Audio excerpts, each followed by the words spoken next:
All right, so I prepared very, very nice Divrei Torah. Some of them are taken from Ravadia Yosef Segada.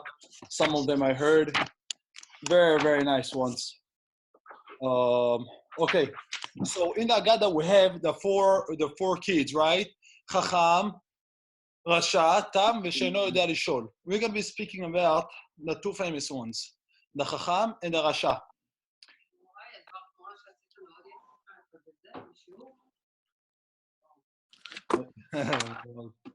Okay, so we're going to be speaking about the Chacham Rasha.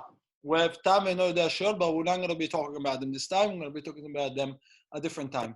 But before we start the Dvar Torah about Chacham and the Rasha, I'm going to tell you a small Dvar Torah that I heard by Ravadia Yosef's shir. He speaks about this famous question that everybody asks.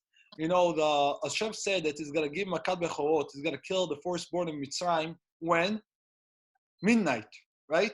And midnight, Hashem says, Areni Yotzal Mitzrayim, Eketi Kol Bechor, I'm going to kill all the Bechorot of the Egyptians. When? Exactly midnight. Let's say midnight is 12 o'clock a.m. That's exactly the time I'm going to be killing everybody.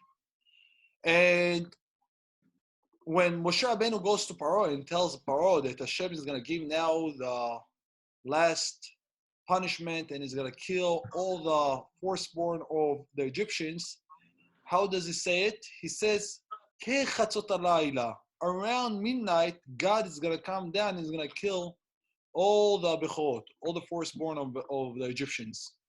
Now the question is, why did Moshe Rabbeinu switch the words of Hashem? Hashem said, Bechatzot halayla. Exactly at midnight I'm coming out. And Moshe Rabbeinu comes and says, around midnight God is going to come and kill you. Why did he switch? So right away the Mefarshim explain, Chachamim say that maybe the Tztagninim of Paro, these people they know how to read the stars and all this mazalot and all that, they're gonna be waiting for midnight to happen, and maybe they'll make a mistake in the timing, and then they're going to say that Moshe Rabbeinu makes up stories. Because they might make a mistake in the timing, therefore Moshe Rabbeinu said around midnight, Hashem is going to come down. So this needs more explanation. Because what do you mean? Maybe they'll make a mistake, and because of their mistake, I'll make sure to say my words more more carefully. So, in case they're gonna make a mistake, they know it's around midnight.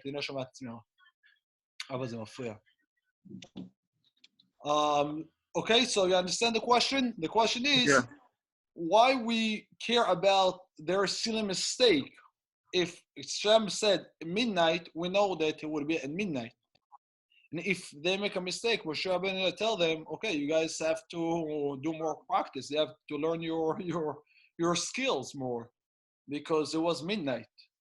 But Ravadia Yosef brings a midrash. The midrash says that if you remember, when Avraham Avinu was in Eretz Israel, there was a war between 5 kings and 4 kings.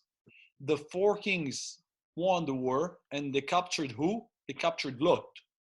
Lot was a family of Abraham, and they looked alike. So Abraham went to fight against these 4 kings to bring back Lot. And it says over there that Abraham Avinu went to the war when? During the day? At night. Vayechalek alehem laila. That's the words of the pasuk of the Torah. He went out to fight the war at night. So then he had nevuah from Hashem, and Hashem told Avraham Avinu, "You talk part of the night. I want to take the other part. I want to split the night with you. You take the first part of the night, and I'm gonna take my revenge from Klal Yisrael, from the enemies of the Jews, eventually." On the other half of the night. So when Avraham Avinu fought against the 4 Melachim to get back Lot, that was until midnight.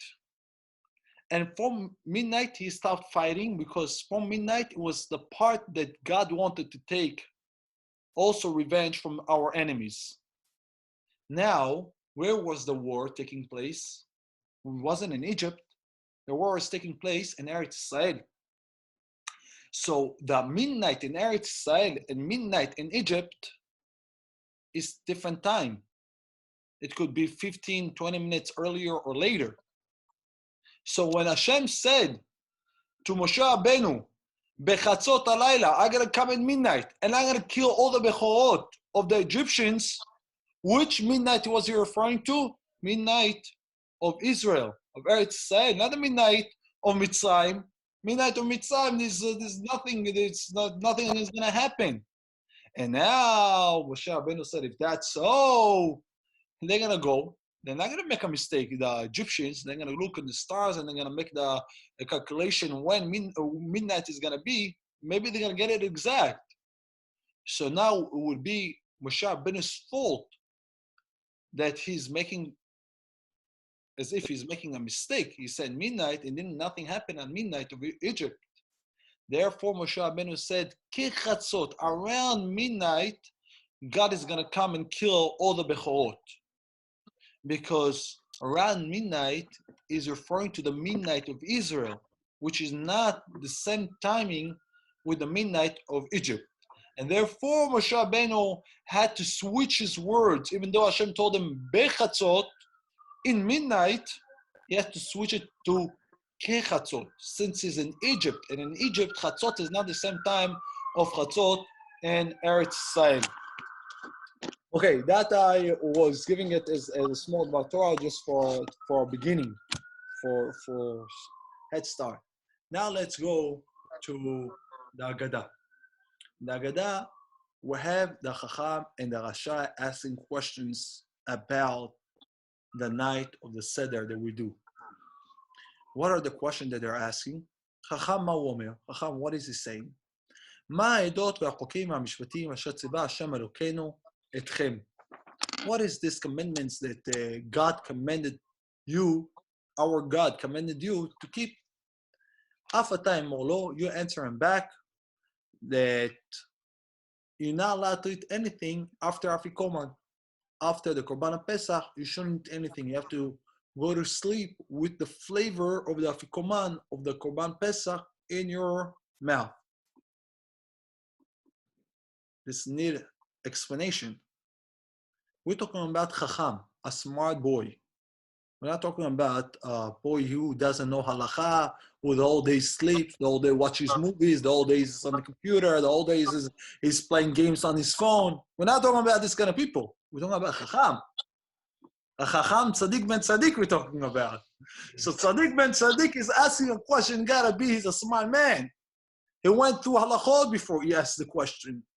So he's asking us, what is this rules, these laws that you're keeping? And we're answering him, oh, you should just know, if you want to know halacha, the halacha is that you shouldn't eat anything after Afikoman. You shouldn't eat any sweetness, anything sweet.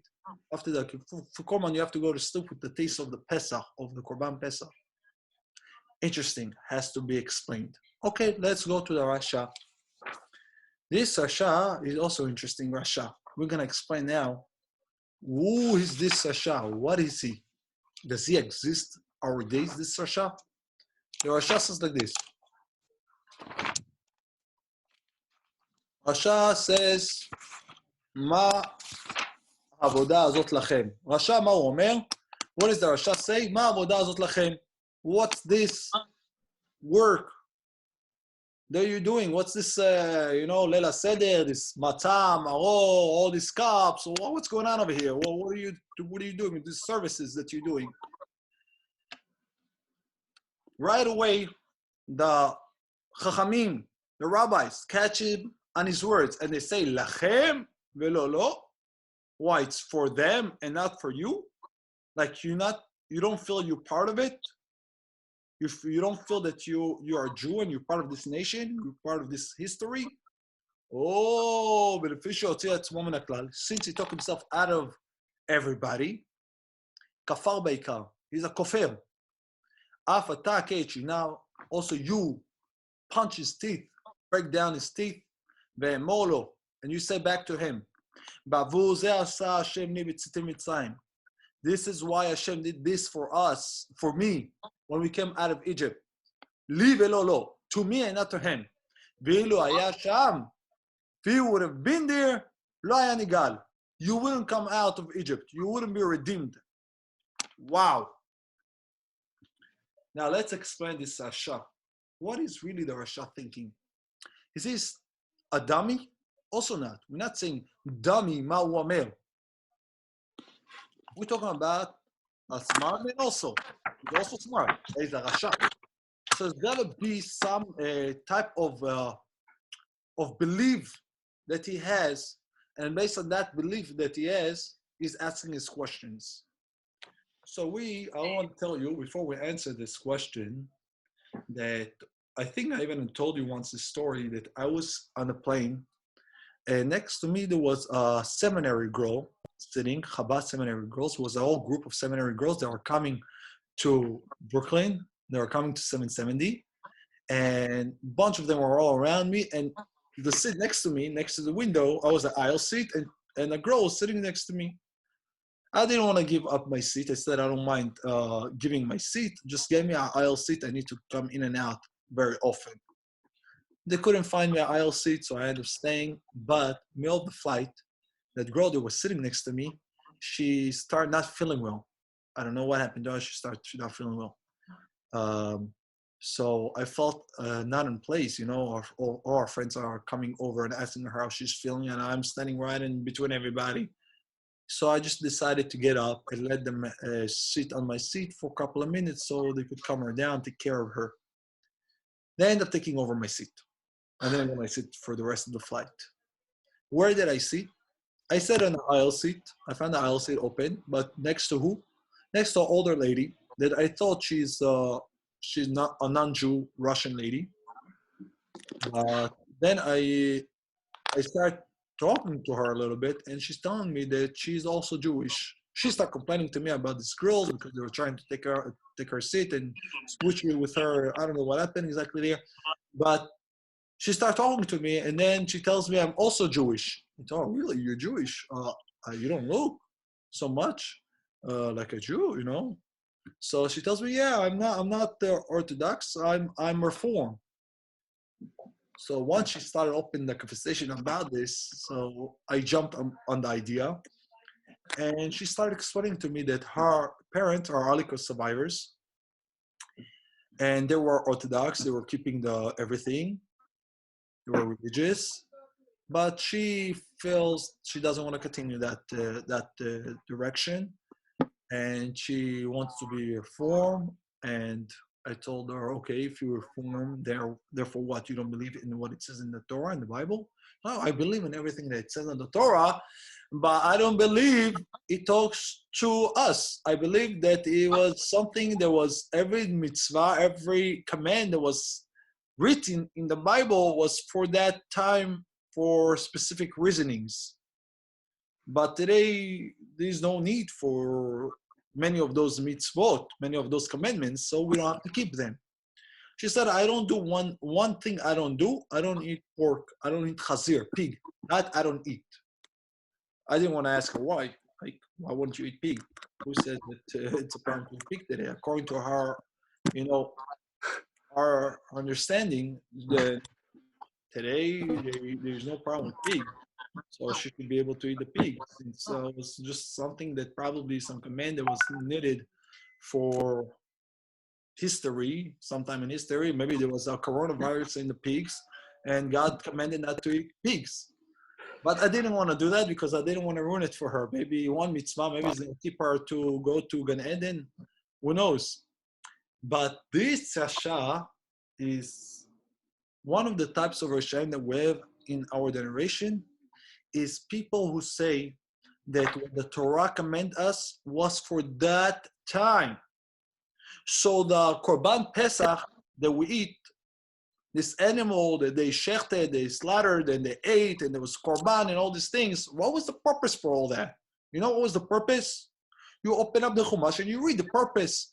Because even the Agadah says that for two mitzvot that Bnei Israel kept in Mitzrayim, they got redeemed. What are the two mitzvot? ואומר לך בדמי חיי, ואומר לך בדמי חיי. Your blood that you gave, that you spilled, that blood would save your life and redeem you out of Mitzrayim. Which blood? Either the Korban Pesach, one blood is the Korban Pesach, that we shechted the Korban Pesach, and that made the separation between us and the Goyim, because for the Goyim, for the Egyptian, it was Avodah Zarah, and for us, it was a Korban we slaughtered in front of their eyes, we slaughtered their Avodah Zarah. So we separated ourselves from the Goyim, and that was a reason that we should be able to come out of Mitzrayim. Another mitzvah was Brit Milah. We had to do Brit. The two bloods that were spilled, those two mitzvot got us out of Mitzrayim. So the Reforms say, what was the idea of this Korban Pesach? The idea of this Korban Pesach was to do with the Avodah Zarah that the Egyptians believed back in the days.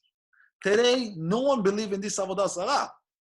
So who needs to do this old Seder and Korban and Matzah and Maror? Those things are invalid anymore.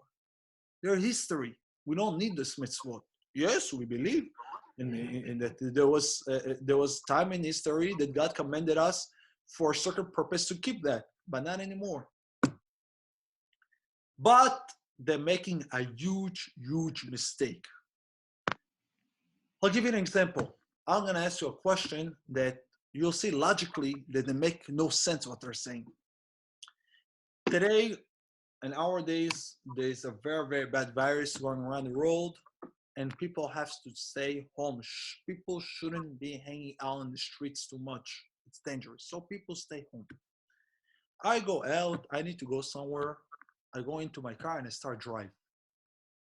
And I get to a traffic light. The light turns red. I have to stop. But I know that there is a virus.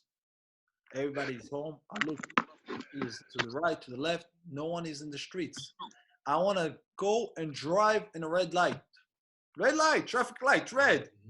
I go, zoom, I zoom the red light. What happens to me? Chick-chack, I get caught by a police, step on the side. They give me a ticket. Why? You passed the traffic light. You went against the law. So I tell the police, 1 second. But the idea of these traffic lights is to prevent me hitting people, right? From accidents. There is no one in the street anyway. So what do you care if I pass on a red light? I'm not going to kill anyone. I saw there's no one in the street. No one walks on the street. So let me pass on a red light. Obviously, I'm wrong. Why I'm wrong? Because it's true that could be a mitzvah, could be the law. The purpose of the law was to prevent accidents. And so people don't hit, drivers don't hit people.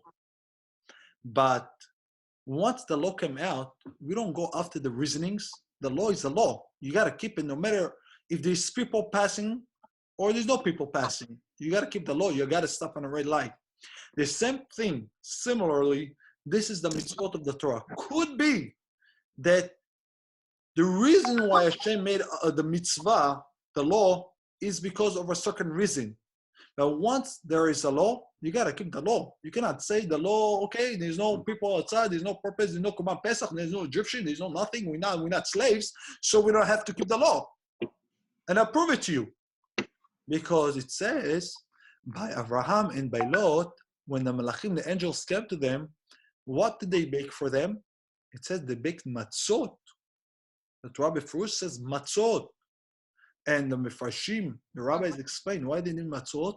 Because it was the time of Pesach, it was Pesach time. So they did matzot. What do you mean they did matzot? You know why we eat matzot, Bichlal? We eat matzot because the Haggadah says we eat matzot because when the Jews left Mitzrayim, they didn't have a chance to bake their bread properly, and they made matzot for the way. So for that reason, we're continuing with the mitzvah of matzah. Abraham Avinu was way before Egypt, before the redemption in Mitzrayim. So what matzot is he eating? The answer is, since he received the Torah, he accepted the Torah himself, individual, not as Hashem didn't give it as a nation yet, but Abraham Avinu kept the Torah individually, so he obeyed to the law. The law says I have to eat matzah. I eat the matzah. Another thing, another type of Rasha is another type of Rasha. Very, very, very common Rasha. What type of Rasha? Rasha that says, what's the purpose? Why Hashem give us 613 mitzvot? Why? Why is he doing that? Why we need so many mitzvot? You know what's the purpose? Everybody agrees. Even religious people agrees with this. So we have believe in God. We should stick to God. So we have Yirat Shamayim. So you know what? If that's the purpose, so just it's a way to get to the address, to a destination. So I'm gonna make my own ways to get to destination, and I believe in God in my heart. God is in my heart. A lot of people have this God in their heart. They don't wear tzitzit. They don't keep Shabbat. They really keep kosher. God is in my heart. It's inside there. You see, I'm a nice guy. I help out people. I respect religious people. My heart. Everything is my heart. But that's also Rasha. Why is this guy say Rasha? I'll give you mashal. Mashal that Rav Yosef brings. It says there was once a guy in the village where there's no way, they're not advanced. They don't have medicines and medications and all that. And this guy in the village, one of the people in the village got sick, very, very sick. And, everybody start coming, the neighbors, everybody in the village try to help him out, with soup and all kind of like techniques, like, the grandmother techniques to heal people. Nothing helps. This guy's fever goes high. He has a crazy virus. He's not getting out of bed. The village people didn't have a choice. They said, we need a doctor here. Well, we cannot just do grandmother stuff. We got to need medication over here. So they had to bring the doctor from the big city. The doctor from the big city, from the town comes. He sees this guy. He checks him out. He says, okay, fine. This is the medication for him. He needs to take this medication 6 times a day. Every 2 hours, you have to take this medication. I'm going to write you the medication. You go to the pharmacy. You pick it up. By this, we go to a pharmacy. He just gave him he believed that they understand. So he wrote it down. He hands it over to the guy's wife. He said, okay, make sure you take this medication. He points to the paper, to what he was pointing on what he wrote over there, but she didn't understand. She thought she's pointing on the paper. He tells her he should take this medication every 2 hours. Give him the medication. Tomorrow I'm gonna come back, see if he got better. Okay, and he leaves. The next day, the doctor comes to see what's with this person, with the sick man. He knocks on the door. He sees the man. Oh man, this guy is about to pass out. What happened to him? So he turns to his wife. He tells her, did you give him the medication I gave you? She said, yeah. He said, you gave him every 2 hours? She said, yeah.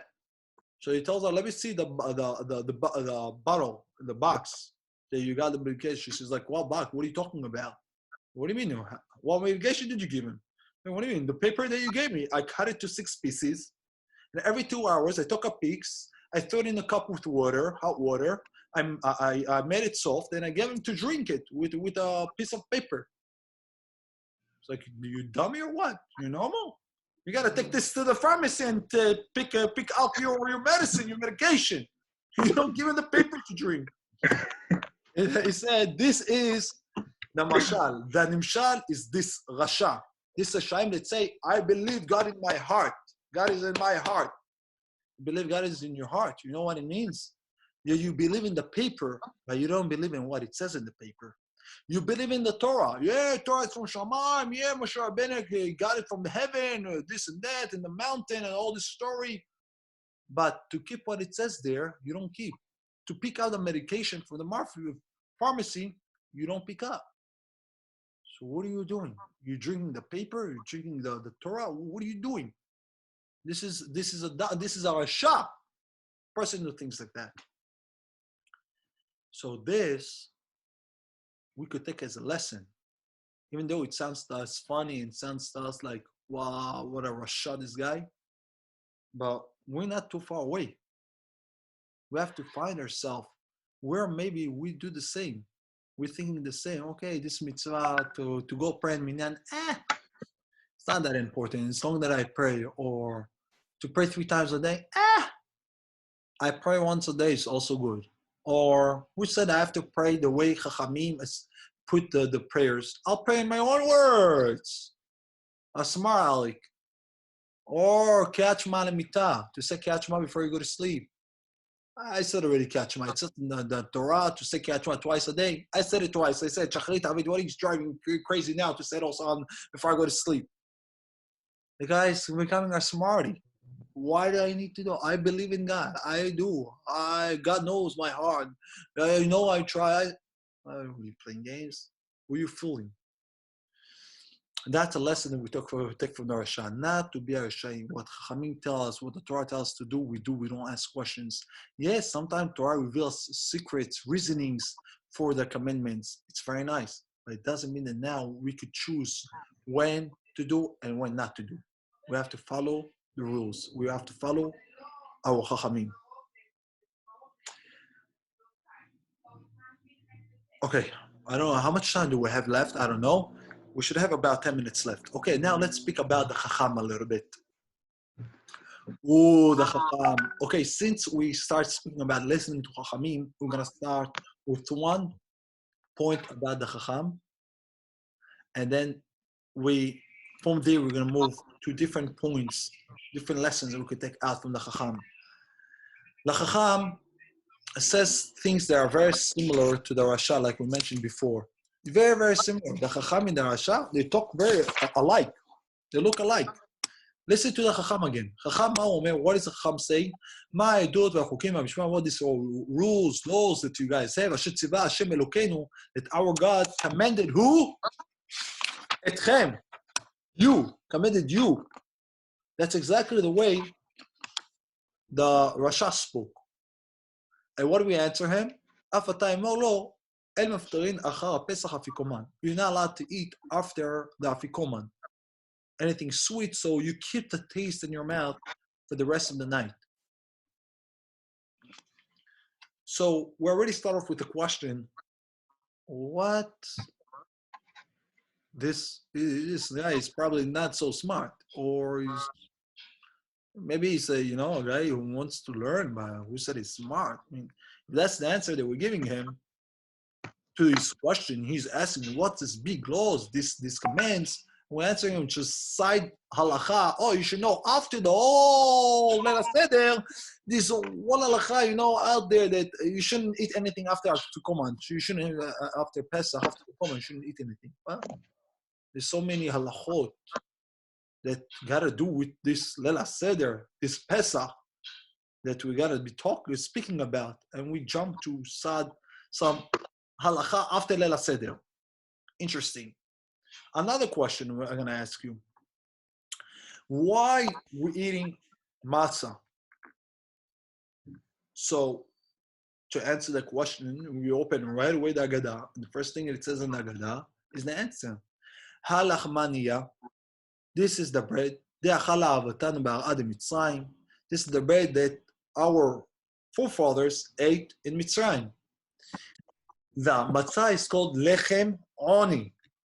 Nechem of poor people, since it didn't get time to raise its thing, and this is why we also eat the half a matzah during Pesach, because normally a poor man doesn't have a full size bread; he eats pieces. So we also break the matzah as a symbol of poorness. So in a way, it symbolizes poorness. And also, we know that it says in the Agadah also, the reason why we eat matzah, because when they came out of Egypt and they became free from the Egyptians, from slavery, they took out this bread. So one second. This bread is a sign of that we're poor, we were aniyim, or it's a sign that we free, for freedom. Who contradicting reasoning why we eat the matzah? I'm going to answer the two questions that we asked, one on the Chacham and one on this question. with one answer that teaches us a big lesson in life. We learn when we came to Mitzrayim and we were in slavery in Mitzrayim. Mitzrayim, Egypt taught us a big lesson in life. A slave should not put attention to physical world, to the enjoyments of the world. There is no time to waste, to pay attention. You have a job to do. Get your job done. That's something that we learned in Mitzrayim very, very well. We're here for a reason. That's exactly what Paro said to Moshe Rabbeinu. When Moshe Rabbeinu said to Paro the first time when he came, he said to Paro that Hashem revealed to him, and it's time to redeem the Jews. What did Paro say? What did Paro answer him? Nirpim aten nirpim. Al ken amartem nelcha na'avod et Elokeinu. You guys, you probably have extra time. You have spare time, so you're asking to do all kind of ideas. All kind of ideas comes to your head. Paro taught us a big lesson.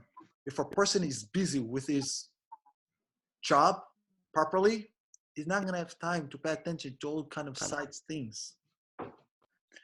So when we came out of Mitzrayim as Avadim, and we got redeemed out of Egypt, we came out to become free. And today, the meaning of free means I could do whatever I want. I could say whatever I want. I could eat whatever I want. I'm free. Like the understanding that people understand that, when the blacks used to be slaves and then they got freedom, got out of slavery. The mindset that they had, now we could do whatever we want. We're free to go wild. Here today, people don't listen to the law. They're being told, stay home. No, they don't stay home. Our understanding of freedom means to go out of control, to be like an animal, like a zoo, do whatever I want. But that's not freedom. The freedom that we learned out of Egypt is liot bnei chorin. We're what's bnei chorin? God's children. We have a new job from today. From being slaves to Paro, we're being slaves of Hashem. We have a new job, a new commitment. And this is exactly what we're saying on Rahmaniyah. This is lechem oni. This bread is bread of poor people, meaning it's bread of people who has a very serious job in the world. We should not pay attention to what's going around us. We should be focused in our job. We serve Hashem.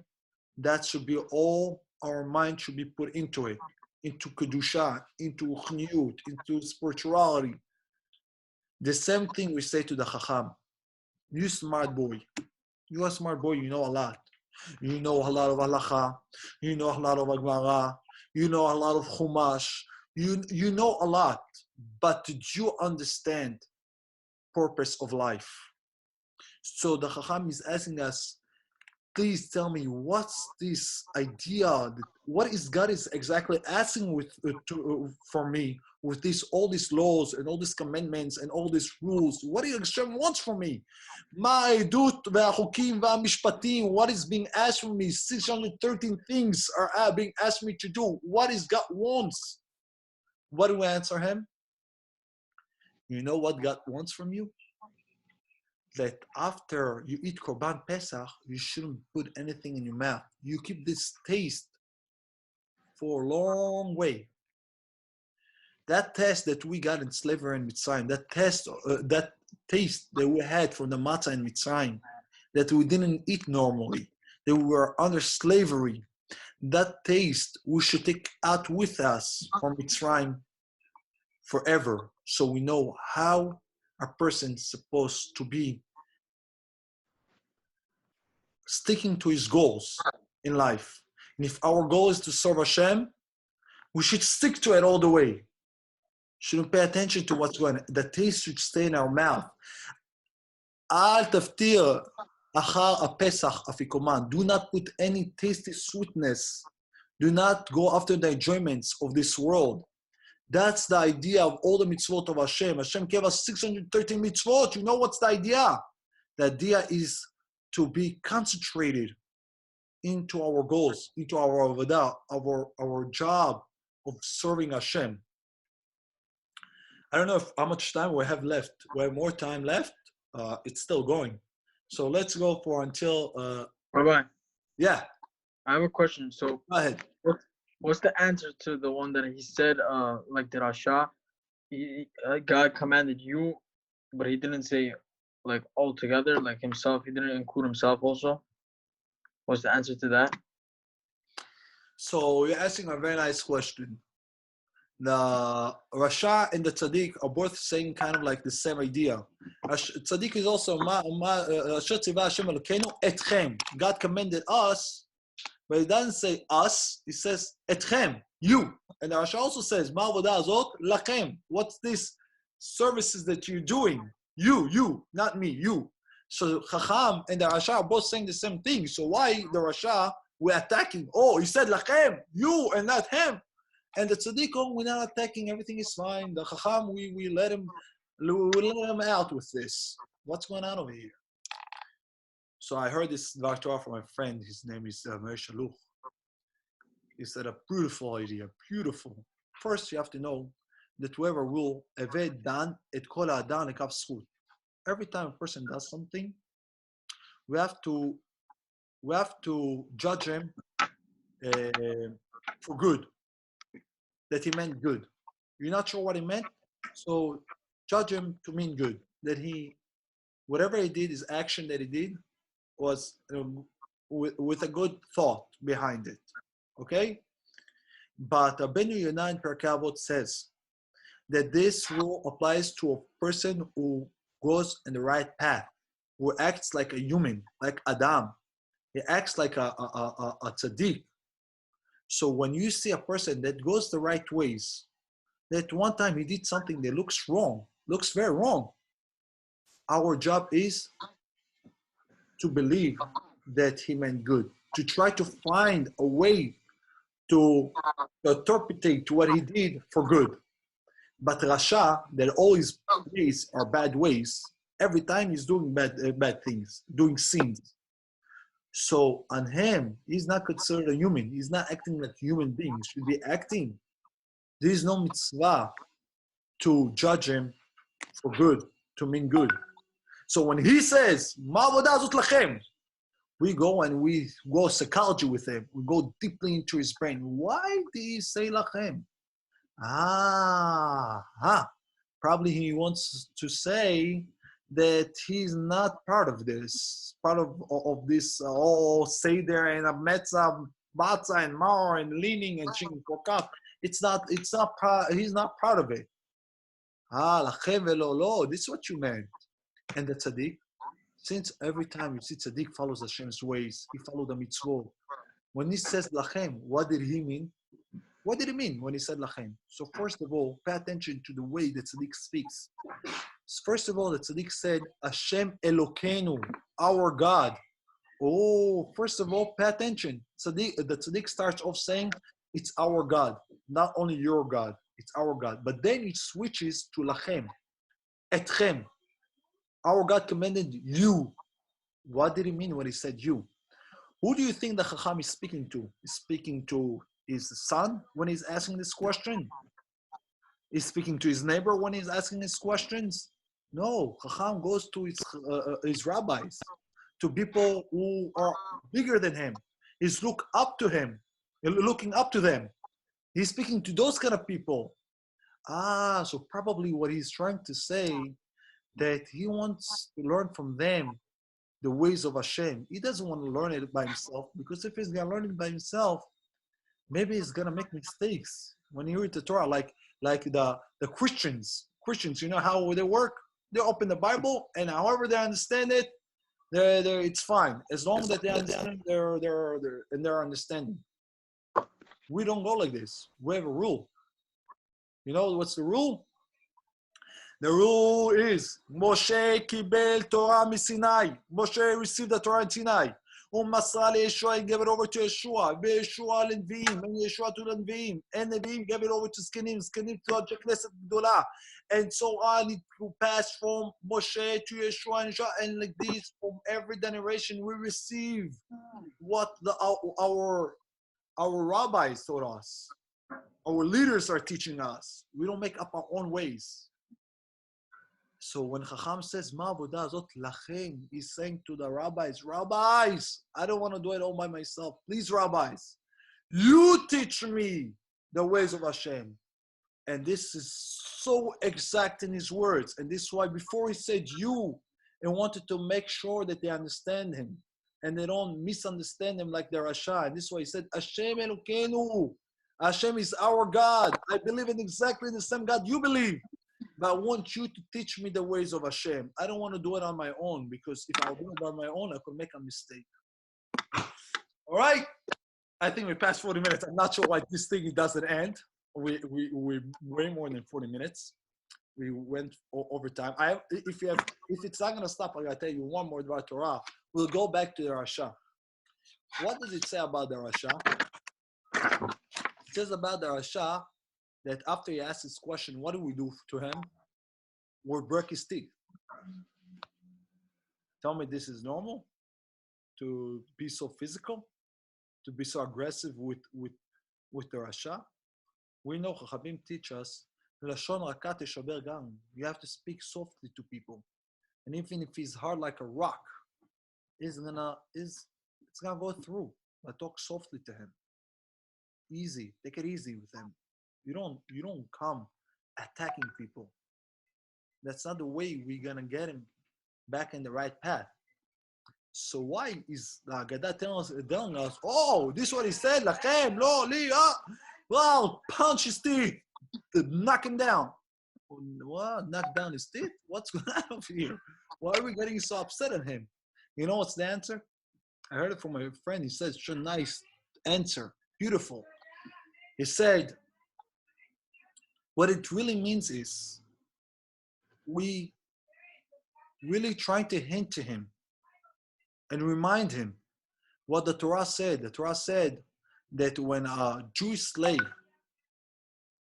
is under slavery, one of the ways he automatically goes out free, you know how? If you break his teeth. If you break his teeth, he goes out of his slavery. So we're trying to hint and remind these rabbis, you know how we have to deal with this Rasha? We have to take him out of his slavery. He did not understand what it means to become a Ben Chorin, to become a servant of Hashem, which is the real freedom. To be able to serve God is the biggest freedom in the world. To use your purpose in life, to be able to do the purpose in life. So we say, Akeh Chinav, take him out of slavery. He's talking about the Bal Haggadah, or the Chachamim who wrote the Haggadah, are telling the rabbis, you need to know how to deal with him. You have to understand this Rasha is under slavery. He's still there. He's still in the mindset. He did not understand what it means to come out of slavery. He thinks he's out of slavery. So Akechi now break his teeth, meaning to say, take him out of his slavery.